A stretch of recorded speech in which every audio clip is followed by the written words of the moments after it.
एक राजा के 3 प्रश्न। ईश्वर एक है कि अनेक है, तो रहता कहां है, मिलता कैसे है? तीसरा, करता क्या है? राजा ने बड़े बड़े विद्वानों से पूछा 3 ही प्रश्न। ईश्वर एक है कि अनेक, रहता कहां है, मिलता कैसे है, और वो करता क्या है? लोगों ने अपने अपने तरह से उत्तर दिए। राजा संतुष्ट नहीं हुआ। एक दिन राजा अपने घोड़े पर बैठकर जा रहा था। सामने से अलमस्त महात्मा ब्रह्मानंद की मस्ती में लीन, स्वरूपानंद की मस्ती में लीन, मस्ती से झूमते चले आ रहे थे।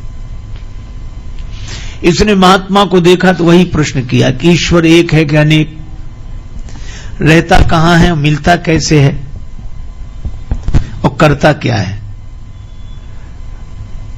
महात्मा उसी मस्ती में बोले कि यह कोई पूछने का ढंग है?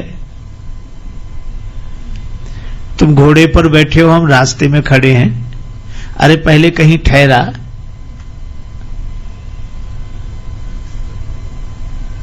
मैं विश्राम करूं, मेरे खाने पीने की व्यवस्था कर, फिर श्रद्धा पूर्वक पूछना। श्रद्धावान लभते ज्ञानम। यह तो उद्दंड का ढंग है, श्रद्धालु का नहीं। राजा समझ गया कि ये महात्मा वैसे नहीं है। हाथ जोड़कर बगीचे में ले गया। बगीचे में एकांत में कुटिया थी, सारी व्यवस्था थी। महात्मा जी को ठहरा दिया, सब व्यवस्था हो गई। 2 दिन बाद राजा गया कि महाराज अब मेरे प्रश्नों का उत्तर। महात्मा बोले अकेले में सुनना चाहते हो कि सबके बीच में? राजा ने कहा कि सबके बीच में हो तो और अच्छा, सब समझ लेंगे। महात्मा बोले तो सबको इकट्ठा करो।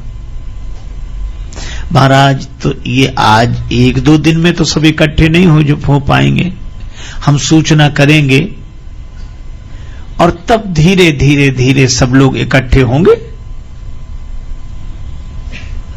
महात्मा ने कहा तो हमें भी कोई जल्दी नहीं है, आराम से इकट्ठा कर लो सबको, और जब सब इकट्ठे हो जाएंगे तभी हम उत्तर देंगे। लेकिन हमारे पास अब मत आना, जब जिस दिन लोग इकट्ठे हों उसी दिन आना, और हम आराम से रहेंगे। राजा चला गया। 1 महीने बाद की तिथि निश्चित हुई। उस दिन दरबार में सभी लोग एकत्रित होंगे, महात्मा प्रश्नों का उत्तर देंगे। राजा ने आना बंद कर दिया। महात्मा अपना बगीचे में भगवान का ध्यान करें, पूजा पाठ करें, मस्ती से आत्मचिंतन करें, आनंद से रहें। शाम को घूमने जाते। खेत पर एक किसान काम करता, सवेरे मिल जाता, शाम को मिल जाता। महात्मा ने उससे मित्रता कर ली और किसान से कहा कि कभी हमें काम पड़े तो हमारा कहना मानोगे? जो आज्ञा महाराज। अब 3 दिन बचे उस तिथि में। महात्मा ने किसान से कहा कि हमें जरूरी काम अब आ गया है, कल तक बता देंगे? महाराज बताओ। बता देंगे। अब जब 2 दिन बचे तो महात्मा ने कहा कि अब बताएं? हाँ। अच्छा कल बताएंगे। अच्छा ठीक है। 1 दिन बचा तो महात्मा ने कहा कि तुम महात्मा बन जाओ। अरे बोले महाराज हमारा परिवार घर बार, हम ऐसे कैसे? महात्मा बोले वैसे नहीं, महात्मा होने के लिए नहीं कह रहे हैं, महात्मा बनने के लिए कह रहे हैं। सचमुच होना तो कठिन है, साधु होना कठिन है। चढ़ना पेड़ खजूर, चढ़े तो चाखे प्रेम रस, गिरे तो चकनाचूर। होना कठिन है, पर बनने में क्या कठिनाई? तो बोला महाराज, महात्मा बोले 1 दिन के लिए बन जाओ। ठीक है महाराज, सिर मुड़ा लेते हैं, आपकी तरह कपड़ा पहन लेते हैं। और महात्मा बोले एक शर्त और। क्या? अपना लिबास हमें दे दो। हम किसान बने तो महात्मा बनो। अच्छा महाराज, यही भी। अब महात्मा बन गए किसान, बड़ी बड़ी दाढ़ी बाल और किसान के कपड़े पहने, महात्मा के सामने हाथ जोड़े और किसान बन गया महात्मा। महात्मा बोले डरना नहीं, राजा के सामने चलना है। फिर राजा पूजा करेगा, आरती करेगा, प्रणाम करेगा, तुम डरना नहीं। वो बोला महाराज ये तो सब ठीक, लेकिन राजा साहब जब प्रश्न करेंगे सिंहासन पर बिठा के, तब महात्मा बोले हम तो साथ में हैं, कह देना ये तो हमारा घास छीलने वाला जवाब दे देगा, फिर हम जवाब दे देंगे। हाँ ये ठीक है। महात्मा गए, अब वेश से वो साधु दिखे, अब राजा को संदेह हो, लेकिन अब क्या करे, प्रणाम किया, पूजा की और आरती। महाराज विराजे ऊंचे आसन पर, महात्मा के वेश में किसान था वो बैठा, और महात्मा किसान के वेश में नीचे बैठे, सिर झुकाए। राजा ने कहा कि महाराज हमारे 3 प्रश्न हैं, आपने कहा था हम उत्तर देंगे। हां बोलो। पहली बात, ईश्वर एक है कि अनेक? दूसरी बात, वो रहता कहां है, मिलता कैसे है? तीसरी बात, वो करता क्या है? वो किसान तो पहले से पढ़ा हुआ था, कहने लगा राजा साहब क्या साधारण सवाल पूछे हैं, इन प्रश्नों का उत्तर तो हमारा घास छीलने वाला किसान दे देगा। राजा को लगा कि इतना सब आयोजन किया और ये कहते किसान दे देगा, पर महात्मा बैठे थे किसान के रूप में, कहने लगे हां राजा साहब पूछो, मैं उत्तर दूंगा, गुरुजी ने हमें सब बता दिया, मैं उत्तर दूंगा, पूछो। अच्छा चलो भाई किसान तुम ही बताओ। राजा ने कहा कि वह ईश्वर एक है कि अनेक? किसान ने कहा कि राजा साहब मैं बिना पढ़ा लिखा किसान, और आप पढ़ाई लिखाई के सवाल पूछते हो, कोई एक है कि अनेक है, तो फिर निर्णय कैसे हो?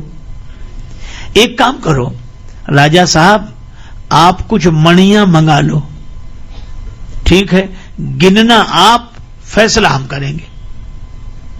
राजा बोला ये ठीक है।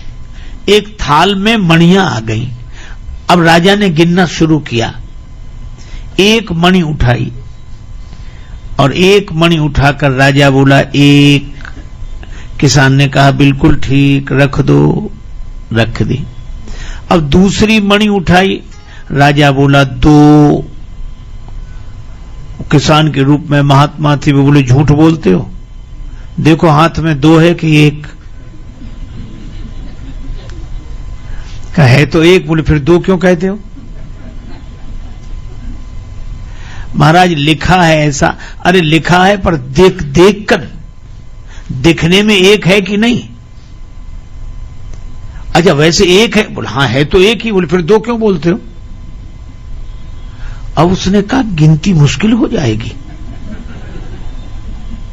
तीसरी मणि उठाई, 3। महात्मा बोले फिर झूठ बोले, 3 नहीं है 1 ही है, 2 नहीं है 1 ही है, 4 5 6 7 नहीं है 1 ही है, 1 के बाद भी 1 ही है। लेकिन वह 1 ही जब दूसरी बार किसी के अनुभव में आया तो 2 हो गया, तीसरी बार किसी के अनुभव में आया तो 3 हो गया, चौथी बार किसी के अनुभव में आया तो 4 हो गया, 5वीं बार किसी के अनुभव में आया तो 5 हो गया, पर वह है 1 ही, 1 ही, 1 ही। राजा सोचे कि बात तो ठीक कह रहे हैं और दिखाई भी 1 ही दे रही है, हम चाहे 2 कहें चाहे 3 कहें, है तो 1 ही। और महात्मा बोले जरा 1 के पहले गिनो, तो 1 के पहले तो 0 है, तो कहा 1 के पहले भी 1 है और 1 के बाद भी 1 है और बीच में भी 1 ही है।